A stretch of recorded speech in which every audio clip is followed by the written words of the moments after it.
Hello friends, welcome back to Chitra science hub. आज हम photochemistry की सेकंड यूनिट स्टार्ट करेंगे, जो है हमारी फोटोकेमिकल रिएक्शंस। तो पहले हम इसका थोड़ा ब्रीफ इंट्रोडक्शन देख लेते हैं कि फोटोकेमिकल रिएक्शंस क्या हैं। जो रिएक्शंस हमारे फोटोज से इनिशिएट होते हैं, मतलब जो हमारे यदि किसी मॉलिक्यूल के ऊपर हम रेडिएशन डालें और तब उसके अंदर जो एक्साइटेशन होता है वो रेडिएशन को एब्जॉर्व करके हायर एनर्जी लेवल में पहुंचता है और आपका फिर फर्दर वो आपका ग्राउंड स्टेट में आता है। डिफरेंट डिफरेंट प्रोसेस है, तो मतलब उस फेट क्या होगा उस एक्साइटेड मॉलिक्यूल का। तो इस तरह के रिएक्शंस जो रेडिएशंस को एब्जॉर्व करते हैं उन्हें हमने कहा फोटोकेमिकल रिएक्शंस। और बहुत सारे हमारे फोटोकेमिकल रिएक्शंस है और ये हमारे अल्ट्रावायलेट और विजिबल की रेंज में रेडिएशन एब्जॉर्व करते हैं। कुछ फोटोकेमिकल रिएक्शंस के हमने एग्जाम्पल लिए हुए हैं, जैसे photochemical decomposition of hydrogen halide. Hydrogen halide का भी हमारा फोटोकेमिकल डिकम्पोजिशन होता है जिसमें H2 और I2 हमारा बनता है।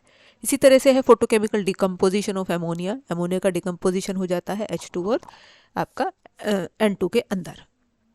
इसी तरह से photochemical decomposition of acetone. Acetone का जो हमारा फोटोकेमिकल डिकम्पोजिशन होता है तो हमारा कार्बन मोनोऑक्साइड का फ्री रेडिकल बन जाता है और आपका इथीन अलग हो जाता है। इसी तरह से photochemical combination of hydrogen and halogen. Halogen इसमें हमारा जो है Br2 वाला हेलोजन कोई सा भी इसमें हमारा हो सकता है आपका, टू फॉर्म हाइड्रोजन हैलाइड्स। और हाइड्रोजन हैलाइड्स हमारा बना लेता है। तो ये भी हमारा फोटोकेमिकल कॉम्बिनेशन ऑफ हाइड्रोजन और हेलोजन्स का भी हमारा फोटोकेमिकल रिएक्शन का एग्जांपल है। एक दूसरा है आइसोमेराइजेशन ऑफ फिमेरिक एसिड और मैलिक एसिड।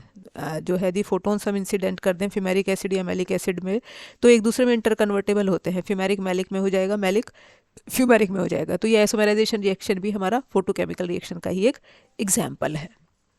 नेक्स्ट है dimerisation of anthracene in benzene solution in the absence of oxygen. यदि ऑक्सीजन के एब्सेंस में हम एंथ्रासीन का डायमराइजेशन हो जाता है बेंजीन सॉल्यूशन के अंदर आपका, ये भी हमारा एग्जाम्पल है फोटोकेमिकल रिएक्शन का। इसी तरह से photochemical decomposition of nitrogen dioxide. Nitrogen dioxide decompose हो जाती है NO और O2। NO हमें फ्री रेडिकल के फॉर्म में मिल जाता है और आगे रिएक्शन इनिशिएट होता रहता है।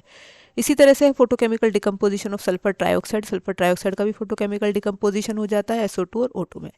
इसी तरह से कुछ जो है हमारे इस तरह के सिस्टम भी हैं जिनके अंदर डबल बॉन्ड सूटेबल प्लेसेस पे होते हैं आपका, और उन सिस्टम्स का भी क्लीवेज होकर हमारी डिफरेंट प्रोडक्ट मिल जाती है। जैसे कि हमने एग्जांपल लिया हुआ है ये साइक्लोपेंटाडाइन का, यदि फोटोकेमिकल क्लीवेज करने लगे तो ब्यूटाडाइन और हमारा जो है CO फ्री रेडिकल हमें मिल जाएगा। तो ये थे हमारे कुछ एग्जाम्पल फोटोकेमिकल रिएक्शंस के। Thank you.